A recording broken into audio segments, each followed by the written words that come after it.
Dear comrades, sisters and brothers, revolutionary greetings to you all. I am extremely glad to part of this public meeting organized to mark the beginning of the third Telangana State Conference of the All India Agricultural Workers Union. ప్రియమైన సోదర సోదరీమణులారా, comrades, మీ అందరికీ నా విప్లవ అభినందనలు. ముందుగా అఖిల భారత వ్యవసాయ కార్మిక సంఘం తెలంగాణ 3వ రాష్ట్ర మహాసభలు జరుగుతున్నటువంటి సందర్భంగా ఏర్పాటు చేసినటువంటి ఈ పబ్లిక్ మీటింగ్లో పార్టిసిపేట్ చేస్తున్నందుకు, పాలు పంచుకుంటున్నందుకు నేను ఎంతగానో సంతోషిస్తూ ఉన్నాను. At the outset, I would like to tell you that I am extremely happy to be amongst you in this land, which gave to the nation veteran revolutionaries like Comrade Sundarayya and Comrade Basavapunayya. As you know, the Agricultural Workers Union was formed to put an end to the exploitation that agricultural workers around our country were being subjected to. Several martyrs have selflessly laid down their lives as part of our struggles. It is on the foundation laid by their blood that the AAWU has been built up. I pay my respects to them. మిత్రులారా, ముందుగా ఈ భూమిలో ఈ దేశానికి విశేష అనుభవాన్ని గడించినటువంటి విప్లవకారులైనటువంటి comrade Sundarayya, comrade బసవపున్నయ్యలను ఇచ్చినటువంటి ఈ భూమిలో మీ మధ్య నిలబడి మాట్లాడుతున్నందుకు నాకు చాలా సంతోషంగా ఉంది. మీకు తెలుసు, వ్యవసాయ కార్మిక సంఘం వ్యవసాయ కార్మికులను ఈ దేశంలో అనేక రకాలుగా దోచుకుంటున్న పద్ధతులకు ఫుల్ స్టాప్ పెట్టేందుకే, అంతం పలికేందుకే ఏర్పడింది అని. అంతేకాదు, చాలా మంది అమరవీరులు ఈ పోరాటాలలో భాగంగా తమ యొక్క జీవితాలను చాలా నిర్నిమిత్తంగా, చాలా తేలికగా వాళ్ళు త్యాగం చేశారు. అంతేకాదు, ఈ అఖిల భారత వ్యవసాయ కార్మిక సంఘం వారు చిందించిన రక్తపు పునాదుల మీద ఆధారపడి ఏర్పడ్డది. వారందరికీ నేను నా విప్లవ జోహార్లు తెలియజేస్తా ఉన్నాను. Telangana has a rich tradition of struggles, especially those led by peasants and agricultural workers. As I stand here, I am reminded of them. It is the heroic struggle of the peasants of Telangana in the late 1940s which placed the issue of land reforms on the agenda of the country. Those who have lost their lives in such historic struggles. Telangana ఘనమైనటువంటి పోరాట వారసత్వాలకు నిలయం తెలంగాణ. అంతేకాదు, వ్యవసాయ కార్మికులు, రైతులు నాయకత్వం వహించి పోరాడినటువంటి పోరాటాలకు కేంద్రం తెలంగాణ. ఈరోజు నేను ఇక్కడ నుంచున్నాను అంటే ఆ పోరాటాలన్నింటినీ కూడా నేను జ్ఞాపకం చేసుకుంటున్నాను. అంతేకాదు, 1940లలో వీరోచిత తెలంగాణ పోరాటంలో ఏ పోరాటం అయితే ఈ దేశంలో భూ సంస్కరణలను ఎజెండా మీదకి తీసుకొచ్చిందో ఆ పోరాటాన్ని కూడా నేను ఇవాళ జ్ఞాపకం చేసుకుంటున్నాను. అంతేకాదు, ఖమ్మం జిల్లాలో మీకు తెలుసు, 15 ఏళ్ల క్రితం ఈ మధ్యనే భూమి కోసం ముదిగొండ వద్ద ఒక వీరోచిత పోరాటం జరిగింది. అంతేకాదు, ఆ పోరాటంలో ప్రాణాలు అర్పించినటువంటి, అసువులు బాసినటువంటి వీరులందరికీ కూడా నేను ఇక్కడ ఈ సందర్భంగా జోహార్లు అర్పిస్తూ ఉన్నాను. It is with the spirit of those struggles that powerful movements of the people should be conducted for building a new India. Why do we need a new India? We need a new India because in this very year that we celebrate the 75th anniversary of India's independence, the history of our glorious anti-colonial struggle, which spans centuries, is sought to be altered. The values on which our independence movement was built upon are being neglected.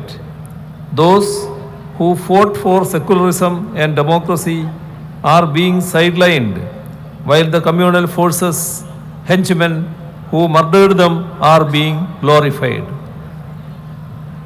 అంతేకాదు ఏ వీరోచిత పోరాటాలైతే ఇప్పుడు మనం స్మరించుకున్నామో నవీన భారతదేశాన్ని నిర్మించటానికి అటువంటి వీరోచిత పోరాటాల నుంచి కావలసినటువంటి శక్తివంతమైన ఉద్యమాలను మనం స్ఫూర్తిగా తీసుకోవాల్సి ఉంది. మనకు ఒక నవ్య భారతదేశం ఎందుకు కావాలి అని ఇప్పుడు ప్రశ్నించుకోవాలి.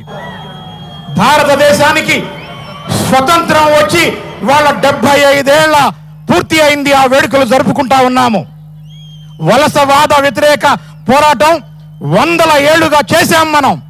కానీ ఇవాళ ఆ పోరాటాలని మారుస్తున్నారు. ఏ విలువల ప్రాతిపదికగా అయితే స్వతంత్ర ఉద్యమం సాగిందో ఆ విలువలన్నింటినీ ఇవాళ అశ్రద్ధ చేస్తున్నారు.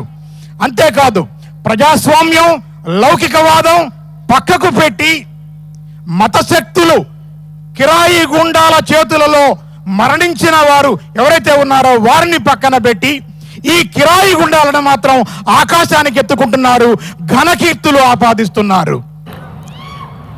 It is the communal frenzy that fires bullets at the portrait of Mahatma Gandhi, the father of our nation, and shouts slogans for Godse and Savarkar. Even those who are wielding power at the highest levels in our country today are being guided by that same communal frenzy. We need a new India where we reclaim the idea of unity in diversity, where the rights of our workers are protected, where our farmers and agricultural workers have an assured income that is at least 50% more than the total cost of production. మతపరమైనటువంటి ఉద్రేకాలు, మత ఉద్రిక్తత, ఉద్విగ్నత ఇవే జాతిపిత అయినటువంటి మహాత్మా గాంధీ చిత్రపటం మీద బుల్లెట్లు కురిపించినాయి. అంతేకాదు గాడ్సే, సావర్కర్ల పేరు మీద స్లోగన్లు వినిపించారు. అంతేకాదు ఇవాళ అత్యున్నత స్థాయిలో అధికారాన్ని అనుభవిస్తున్న వారు కూడా ఈ మతపరమైన ఉద్రిక్తతలతోటి నడపబడుతున్నారు. మనం ఇంకొక విషయం కూడా తెలుసుకోవాలి. ఇవాళ ఈ దేశం భిన్నత్వంలో ఏకత్వాన్ని సాధించాల్సి ఉంది. మనం తిరిగి దాన్ని మళ్ళీ పొందాలి. అంతేకాదు వ్యవసాయదారులు, వ్యవసాయ కార్మికులు వీరందరి హక్కులను కూడా రక్షించుకోవాలి. వారి యొక్క ఉత్పత్తికి కలిపి మరొక 50% అదనంగా వారికి ఆదాయం వచ్చేట్టు కూడా మనం పోరాడి సాధించుకోవాల్సినటువంటి బాధ్యత ఉంది. India is a land of various cultures, languages, beliefs and people. They all came together as one nation during our freedom struggle. There was no space for differences in the name of religion, caste, creed or region in our anti-colonial struggle. We were all one. We should all be one.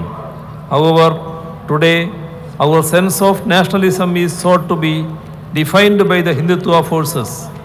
They are trying to dictate who are national and who are anti-national.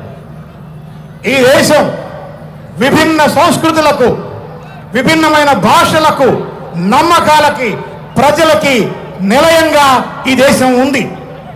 అంతేకాదు వాళ్ళంతా కూడా ఇవాళ ఒక జాతిగా ముందుకు వచ్చి స్వతంత్ర పోరాటాన్ని నడిపారు. ఇక్కడ ఈ దేశంలో మతానికో, కులానికో, ప్రాంతానికో, వర్గానికో ఇటువంటి వాటికి వలసవాద వ్యతిరేక పోరాటంలో స్థానం లేదు. మనందరం ఒకటిగానే ఉన్నాం, మనందరం ఒకటిగానే ఉండాలి. కానీ ఇవాళ ఒక జాతీయవాద స్పృహ ఏదైతే ఉందో అది ఈ హిందుత్వ శక్తులు దాని నిర్వచనాన్ని మార్చివేస్తున్నాయి. అంతేకాదు ఇవాళ జాతీయవాదులు ఎవరో, జాతి వ్యతిరేకులు ఎవరో వాళ్ళ వీలు నిర్ణయం చేస్తారట. ఇది చాలా అసంబద్ధంగా ఉంది. It needs to be noted that those who tried to issue certificates of patriotism were not part of our national movement even by accident. Their only role was that of writing apologies and agreeing to serve the British Empire as faithful subjects of the crown. It was the RSS ideologue Golwalkar who exhorted Hindu youngsters to not waste their energy fighting the British. The two-nation theory was espoused by V.D. Savarkar 10 years prior to Muhammad Ali Jinnah proposing it. మనం ఇక్కడ ఒక విషయం గుర్తుపెట్టుకోవాలి. దేశాభిమానానికి సంబంధించినటువంటి సర్టిఫికెట్లు ఇస్తామని ప్రయత్నం చేస్తున్నారే వీళ్ళెవరు కూడా పొరపాటుగా కానీ గ్రహపాటుగా కానీ ఏ సందర్భంలో కూడా స్వతంత్ర పోరాటంలో భాగస్వాములు కాదు.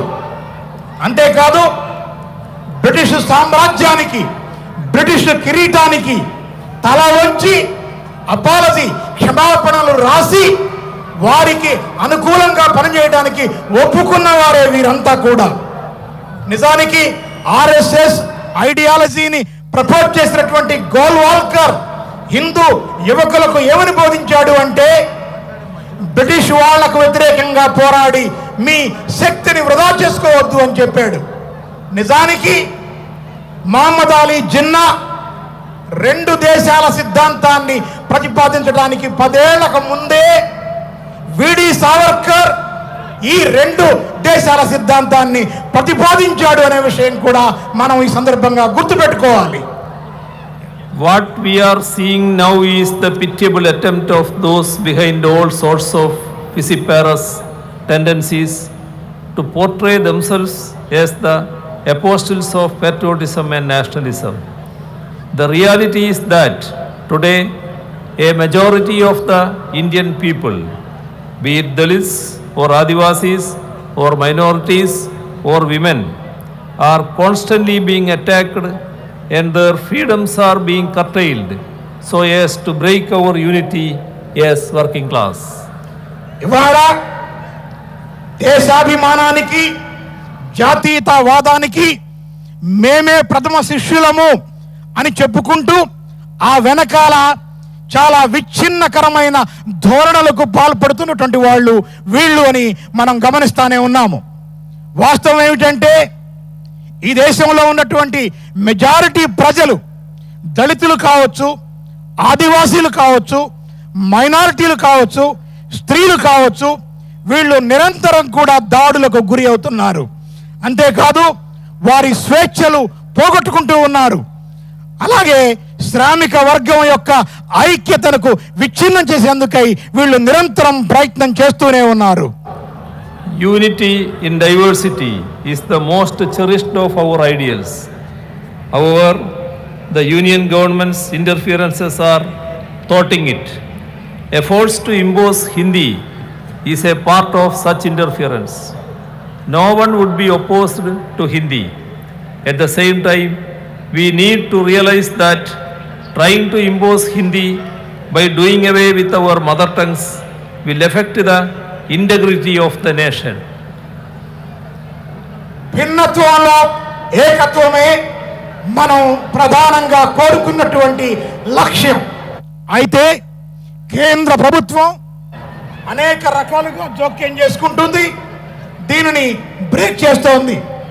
అందులో భాగంగానే ఇవాళ హిందీ భాషను కూడా అదే జోక్యంతో తీసుకొస్తోంది.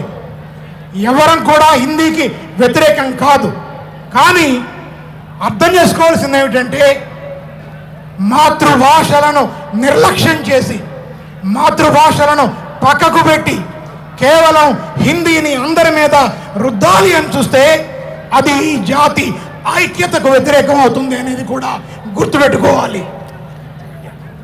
Whenever unity is sought to be destroyed, all those who resist such attempts and ask questions to the powers that be are being branded as anti-nationals. The arrests of those who fight for the people are attempts to silence the voices of dissent. At the same time, leaders and sympathizers of the Sangh Parivar and its affiliates are allowed to go scot-free despite repeatedly stirring up trouble. RSS and the BJP government led by it is paving the way for an authoritarian and communal rule of our country. మన ఐక్యత నాశనం చేయబడుతున్నప్పుడు ఇవాళ జాతి వ్యతిరేకులుగా ముద్ర వేస్తున్నటువంటి ఈ శక్తులను మనం ఎదుర్కోవాల్సి ఉంది. చూడు hot water. Please give him hot water. Please give him hot water.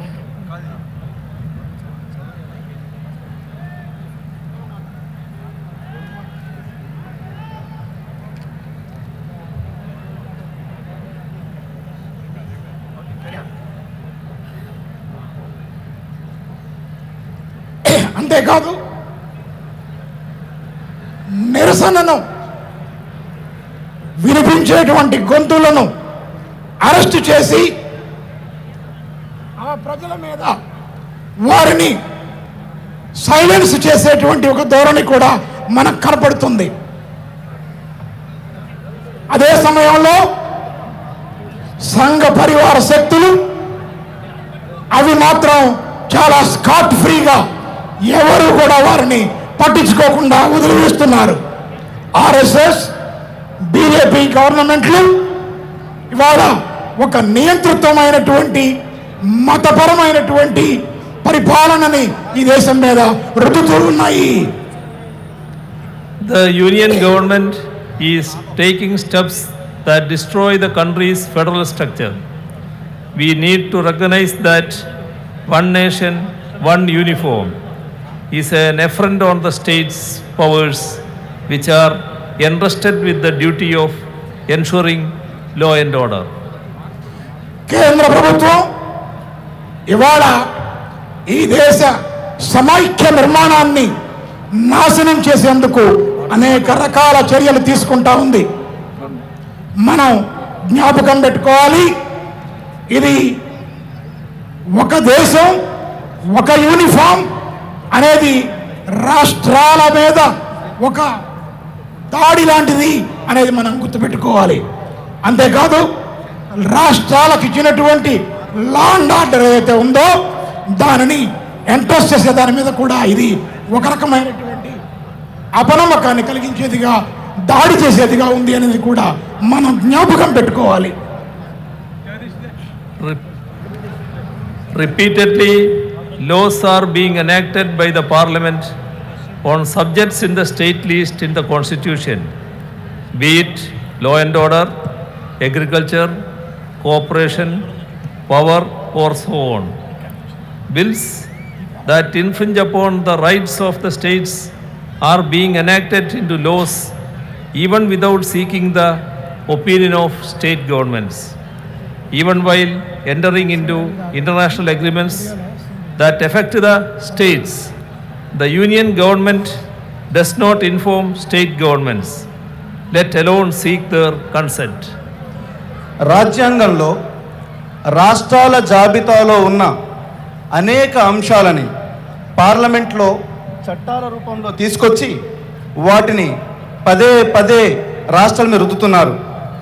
అది లా అండ్ ఆర్డర్ కావచ్చు, వ్యవసాయం కావచ్చు, సహకార రంగం కావచ్చు, విద్యుత్ రంగం కావచ్చు, ఈ రంగాలన్నిటి సంబంధించిన బిల్లులని ఏకపక్షంగా రాష్ట్రాల మీద రుద్దుతున్నారు. అంతేకాదు రాష్ట్రాల హక్కులకు సంబంధించి ఏవైతే చట్టాలు ఉన్నాయో వాటిని కూడా రాష్ట్ర ప్రభుత్వాల ఒపీనియన్ అంటే వాటి అభిప్రాయాన్ని అడగకుండానే వాటిని రుద్దుతున్నారు. అంతేకాదు అంతర్జాతీయ ఒప్పందాలకు సంబంధించి వాటిలో ఎంటర్ అయ్యేటప్పుడు కూడా రాష్ట్రాలకు సంబంధించిన అంశాలు ఏమైనా ఉంటే వాటిని రాష్ట్రాలతో సంప్రదించకుండానే వాటి మీద చట్టాలు చేస్తున్నారు. Widespread efforts are on to take control of the higher education sector through the governors in their capacity as chancellors. The office of governor is being politically misused to withhold assent to legislations that have been enacted by the state legislature. Not just in Kerala, in all non-BJP run states, such efforts are being made. Such affronts on the supremacy of state legislatures weaken not just our federal structure but even our democracy too. గవర్నర్ల రూపంలో ముఖ్యంగా university chancellor అనే పేరిట మొత్తం ఉన్నత విద్య మీద ఆధిపత్యాన్ని సంపాదించేందుకోసం కేంద్ర ప్రభుత్వం సీరియస్గా ప్రయత్నం చేస్తున్నది. అంతేకాదు గవర్నర్లని రాజకీయ ఏజెంట్లుగా యూజ్ చేసుకొని వాళ్ళందరినీ కూడా చట్టసభల కంటే కూడా ఉన్నతంగా వాళ్ళని ఎస్టాబ్లిష్ చేసేందుకోసం కేంద్ర ప్రభుత్వం ప్రయత్నం చేస్తున్నది. అది ఒక్క కేరళలోనే కాదు, అంతే బీజేపీ పాలిత ప్రాంతాల్లో కాకుండా మిగతా బీజేపీ ప్రభుత్వాలు లేని అన్ని రాష్ట్రాల్లో కూడా ఇట్లాంటి ప్రయత్నాలు జరుగుతున్నాయి. అంతేకాదు రాష్ట్ర ప్రభుత్వాలు ముఖ్యంగా శాసనసభలకు సంబంధించి వాటి సామర్థ్యాన్ని బలహీనపరిచేందుకోసం, అలాగే ఈ ఫెడరల్ స్ట్రక్చర్ సమాఖ్య విధానం ఏదైతే ఉందో దాన్ని సమాఖ్య వ్యవస్థను దెబ్బకొట్టేందుకోసం, ప్రజాస్వామ్యాన్ని దెబ్బకొట్టేందుకోసం ఈ గవర్నర్ల వ్యవస్థని కేంద్ర ప్రభుత్వం ఉపయోగించుకుంటున్నది. Neoliberal policies are being implemented ruthlessly behind the smoke screen created by communal and authoritarian interventions. As a result, corporates are becoming richer and the people are becoming poorer. Inequality has gone up astronomically. Unemployment is at a record high. The achievements of our nation are sought to be undone. మతోన్మాదం, అట్లాగే ఈ మతోన్మాద రాజకీయాల ముసుగు లోపల ఇంకొక వైపు నూతన ఆర్థిక విధానాలు, అట్లాగే నయా సరళీకృత ఆర్థిక విధానాలను కూడా మన ప్రజానికం మీద కేంద్ర ప్రభుత్వం రుద్దుతున్నది. దీని ఫలితంగా కార్పొరేట్లు మరింత ధనికులైపోతున్నారు, పేదలు మరింత పేదలుగా మారిపోతున్నారు. పేదలకి ధనికులకి మధ్య కూడా అంతరం విపరీతంగా పెరిగిపోతున్నది. నిరుద్యోగం ఇంతకు ముందెన్నడూ ఊహించినంత పైకి వెళ్ళిపోయింది.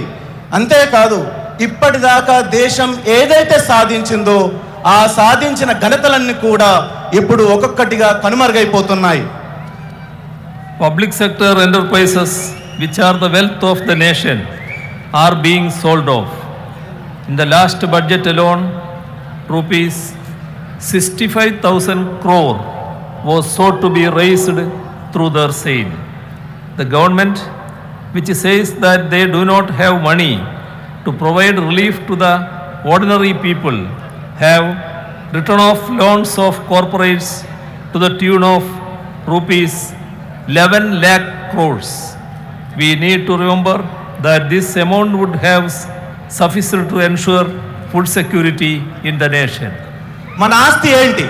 మన ఆస్తి ప్రభుత్వ రంగ సంస్థలు. కానీ ప్రభుత్వ రంగ సంస్థల్ని ఒక్కొక్కటిగా ఈ కేంద్ర ప్రభుత్వం అమ్మేస్తున్నది. ఇప్పుడు తాజాగా 65,000 కోట్ల రూపాయలని వీటిని అమ్మకం ద్వారా సమకూర్చుకోవాలని ప్రయత్నం చేస్తున్నది. అంతేకాదు అసలు ఈ అమ్మకాలు ఎందుకు జరుపుతున్నది అని అంటే పేద ప్రజల కోసం తమ దగ్గర డబ్బులు లేవని చెప్తోంది. వాస్తవానికి 11 లక్షల కోట్ల రూపాయలను కార్పొరేట్లకి ఇది రాయితీలు ఇచ్చింది. వాస్తవానికి ఈ డబ్బులనే మనం చూసుకుంటే ఈ భారతదేశంలో ఉన్న పేద ప్రజానికం అందరికీ కూడా ఆకలిని తీర్చేందుకు అవకాశం లభిస్తుంది. Okay. Podium is changing. This podium is changing. Oh, right. Height is very low.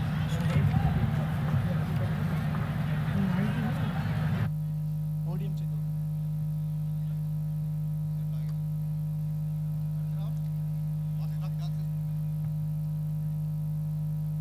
మరి దానికి అదేం లేదుగా.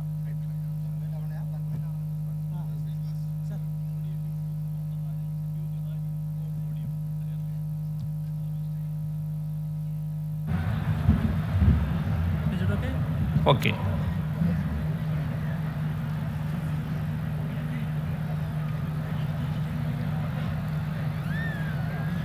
It needs to be noted that it was under pressure from the left, a scheme for rural employment, the MGNREGS, was prepared during UPA 1. As you know, the left was supporting it on the basis of a common minimum program. It was envisaged as a scheme that would aid the rural population, especially our agricultural workers in the distress.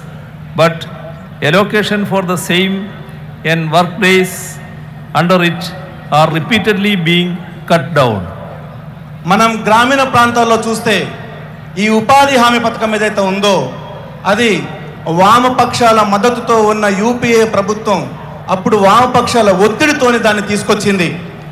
గ్రామీణ ప్రాంతాల్లో పేద ప్రజానికానికి 100 రోజుల పనిని అది guarantee చేసింది. అలాంటి పథకం ఇప్పుడు ఉన్న పరిస్థితుల్లో చాలా అవసరం. కానీ రోజు రోజుకి ఆ పథకాన్ని దానికి కేటాయించే డబ్బుల్ని ఈ ఎన్డీఏ ప్రభుత్వం తగ్గిస్తూ వస్తున్నది. అలాగే పనిదినాలను కూడా కోత కోస్తూ వస్తున్నది. When the NDA government came to power in 2014, 4,21,000 posts were lying vacant in the central services. Now it has gone up to 10 lakh.